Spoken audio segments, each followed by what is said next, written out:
O Inhotim possui um dos maiores e relevantes acervos de artes contemporâneas do mundo e uma coleção botânica que reúne espécies raras e de todos os continentes. Por isso, poderia ser considerado como um patrimônio mundial da humanidade. A obra escolhida para o nosso trabalho foi a Magic Square.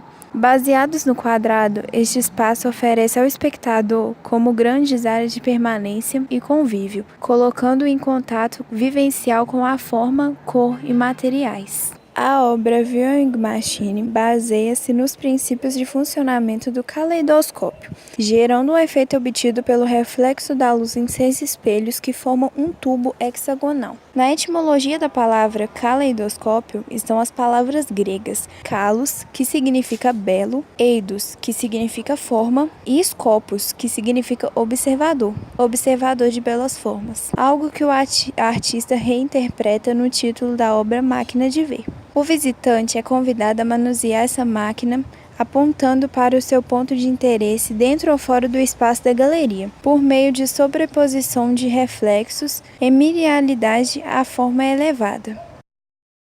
Como todos sabem, no início do ano, Brumadinho viveu a tragédia do rompimento da barragem, deixando centenas de mortes e uma extensa devastação ambiental. O Museu de Inhotim, que busca fortalecer a sua relação com a cidade, emprega 600 funcionários, a maior parte deles jovens de Brumadinho, em seu primeiro trabalho remunerado.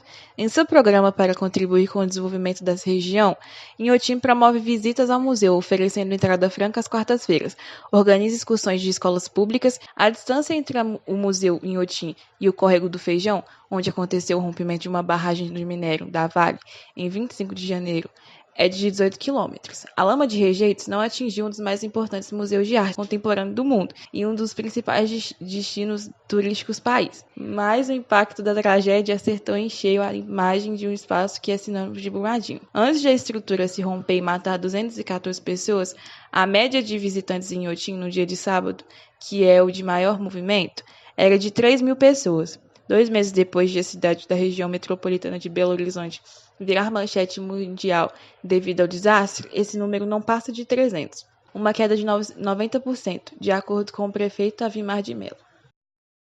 Atividade de mineração em Brumadinho.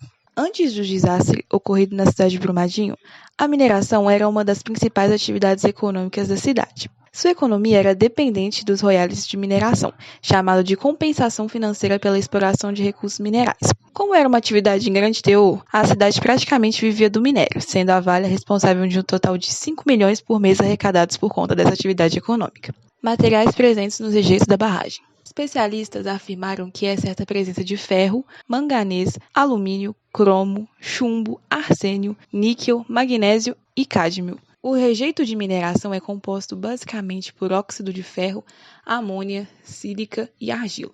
Esses materiais são extremamente tóxicos e o consumo continuado de águas com altas concentrações de metais pesados pode levar ao aparecimento de problemas neurológicos. A ingestão de alumínio, por exemplo, está associada ao Alzheimer. Outro risco é contato com os metais pesados que podem chegar à atmosfera. O rompimento lançou no meio ambiente cerca de 12 milhões de metros cúbicos de rejeitos. Esses materiais afetam também a vida aquática, uma vez que os rejeitos entram em contato com o rio. A recuperação e o aproveitamento desses materiais irão possibilitar um aumento da recuperação metalúrgica e em massa nas plantas de beneficiamento e contribuir para a redução do impacto ambiental das empresas mineradoras. Em Inhotim, podemos encontrar uma exposição denominada Viewing Machine de Olafur Eliasson, que nos mostra a tragédia ocorrida na cidade de Brumadinho. Esta obra nos mostra a proporção do desastre visto de um telescópio.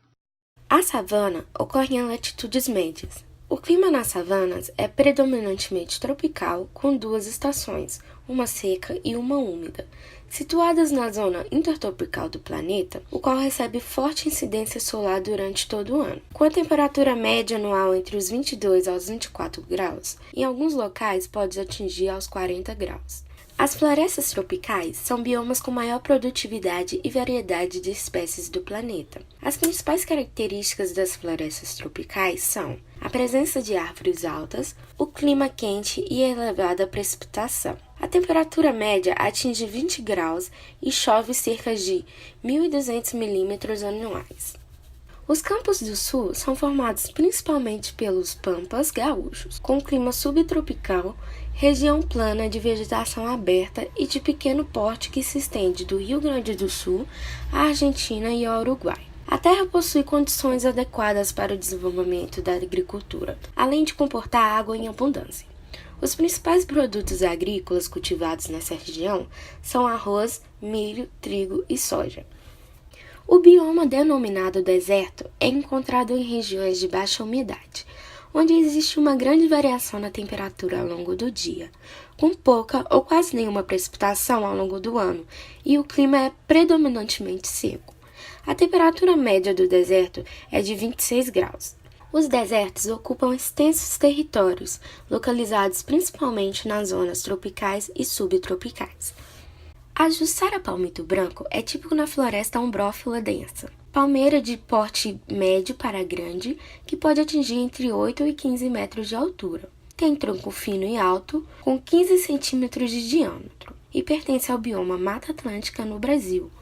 Na floresta tropical, é comum encontrar lianas e plantas epífitas. As lianas são trepadeiras lenhosas que se enraizam no chão. Já as epífitas crescem sob as outras plantas, onde desenvolvem suas raízes. As plantas carnívoras são muito comuns nas florestas tropicais, especialmente devido ao seu clima úmido. O cactoriço tem origem no Paraguai. Suporta uma temperatura mínima média de 10 graus. De pequena estatura de crescimento lento, atinge até 20 centímetros de altura e 7,15 centímetros de diâmetro, e é encontrado no bioma deserto. Nestas regiões, chamadas de campos altos, é encontrada a mata de araucária, onde a espécie vegetal predominante é o pinheiro do Paraná. A subjetividade e coletividade na contemporaneidade são as formas de enxergarmos o que existiu ou existe em tal época, no subjetivo ou no coletivo. Em determinadas obras, o espectador também é participante do processo criativo, principalmente nas obras abstratas, onde cada um tem seu ponto de vista e enxerga de uma forma. Logo, participamos da criação da obra. A matemática tem se envolvido com a arte desde os tempos mais antigos. O uso de medidas para traços vieram ganhando força até ser moldado em vários tipos de artes, como por exemplo a assimetria e simetria. A arte da espanhola Cristina Iglesias propõe um jogo óptico entre imagens refletidas em um espelho e a paisagem do lugar, concebida especificamente para uma clareira na mata do parque. A obra consiste em uma estrutura espelhada imersa na natureza, promovendo encontros sensoriais. Também é possível remeter seus tamanhos, que são os mesmos em altura e largura. Pode-se observar também que a matemática entrega uma igualdade através desse detalhe, assim configurando a conexão matemática-artes. É possível observar a matemática em várias outras obras também, como a Imensa e na Bean Drop, em Otim, que também pode ser traduzida como queda de viga. O nome Brumadinho deriva-se do nome do povoado que deu origem à cidade. A região do Vale do Paraopeba foi ocupada por bandeirantes no fim do século XVIII.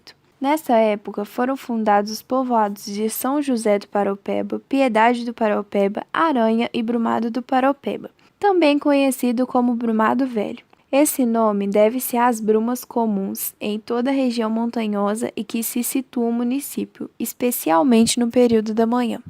Situada a 60 quilômetros de Belo Horizonte, na região metropolitana, Brumadinho acolhe uma das maiores preciosidades culturais e naturais do país, o Instituto Inhotim, belíssima combinação de museu de arte contemporânea com jardim botânico. O local ganhou o título de maior museu de arte contemporânea a céu aberto do mundo e possui mais de 4.000 espécies de planta, com destaque para as palmeiras, as orquídeas e os copos de leite. O Instituto Inhotim começou a ser idealizado pelo empresário mineiro Bernardo de Melo Paz, a partir de meados da década de 1980. A propriedade privada se transformou com o tempo, tornando-se um lugar singular, com um dos mais relevantes acervos de artes contemporâneas do mundo e uma coleção botânica que reúne espécies raras e de todos os continentes. Os acervos são mobilizados para o desenvolvimento de atividades educativas e sociais para público de faixa etária distinta. O Instituto Inhotim, uma OCIP, Organização de Sociedade Civil de Interesse Público, tem construído ainda diversas áreas de interlocução com a comunidade de seu entorno, com a atuação multidisciplinar, o Inhotim se consolida a cada dia como um agente propulsor do desenvolvimento humano sustentável.